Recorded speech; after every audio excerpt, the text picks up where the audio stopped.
This video contains content that may be confronting. Worsening violence in Haiti is causing large numbers of expectant mothers to flee to neighbouring Dominican Republic in search of medical care.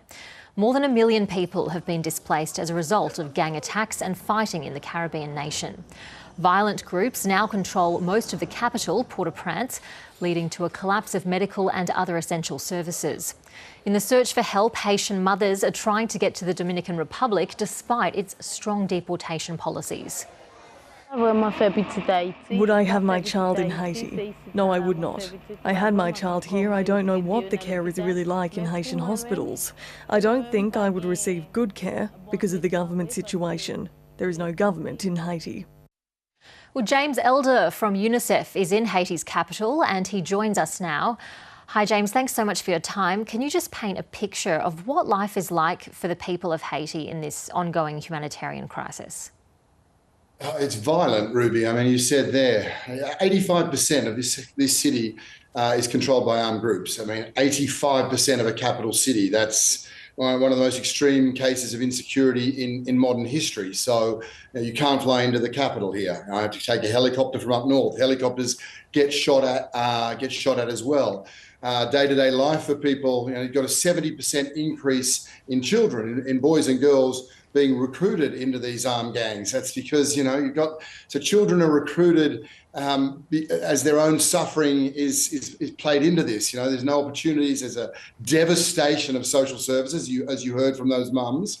Amid it all, there's some incredible people who have stayed, who could have left, who could have gone to the US and so on. I've met pediatricians, but look, things can turn here in a flash. Ruby, I mean, I was out looking at projects today at schools, at a prison where children are being held in association with armed groups. And at one point, we're at a water station where UNICEF's been able to rebuild a whole water point, and suddenly security said, look, they're taking photos now, so, we have a few minutes, get out of here.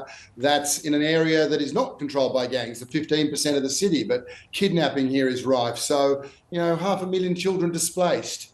We often hear this word, Ruby, displaced, and people think, okay, one place to another. When I spoke to a mum who was displaced, she grew up in poverty. She saved for 10 years, built a little house, started a little shop, corner store.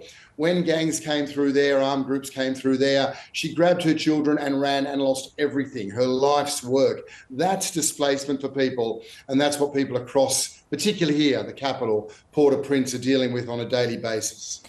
I want to zoom in on this recruitment of children for use by armed groups. How does that situation arise? It's a cycle. It's a vicious cycle. So, well, firstly, armed groups control huge swathes of territory, and children, they're in those areas.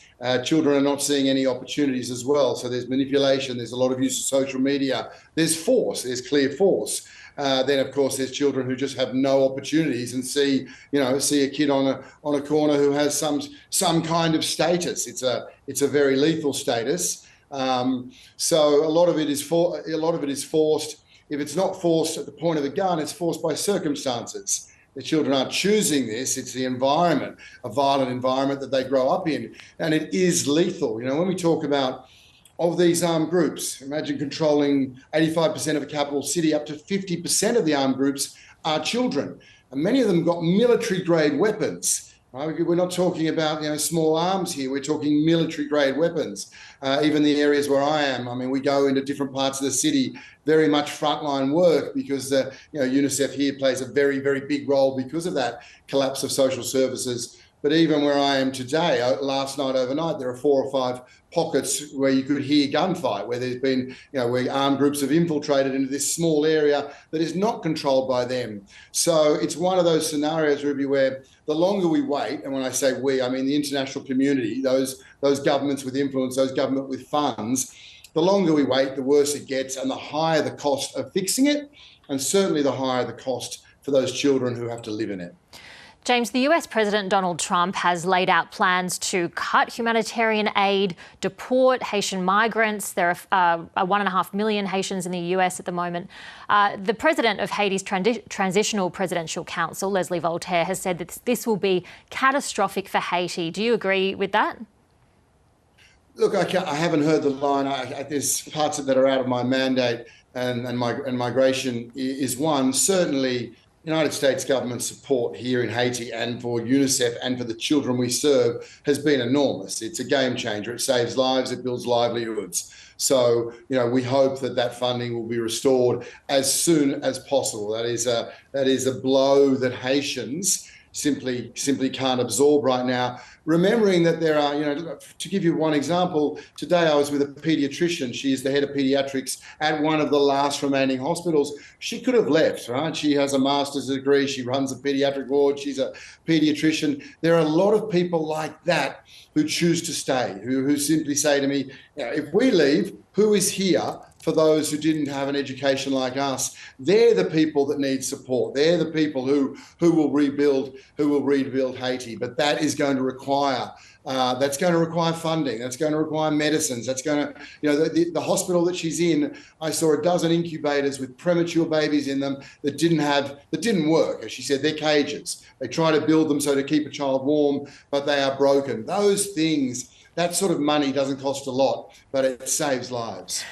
And James, we just had some hopeful news today, an election date that's been set for November. There haven't been elections in Haiti since 2016. The legal system is similarly hamstrung, but how optimistic are you about a successful election and what kind of difference would that make to the country? Yeah, in these cases, Ruby, I always just quote the people I talk to, and everyone, they just want stability and security. They want to get on with their lives. They're used to working extremely hard without a lot of support, not expecting any safety net, but also at least safety and security. So whatever political system that takes, if there can be elections and that can occur, that would be a game changer for people. Right now, of course, when you have got the biggest city in the country, millions of people, and 85% of it, you come in, as I say, coming in the helicopter, and you're looking at a massive, massive sprawl of a city, and the airport and the port and the roads, all controlled by heavily armed groups, then, a lot needs to be done before people get to cast a vote.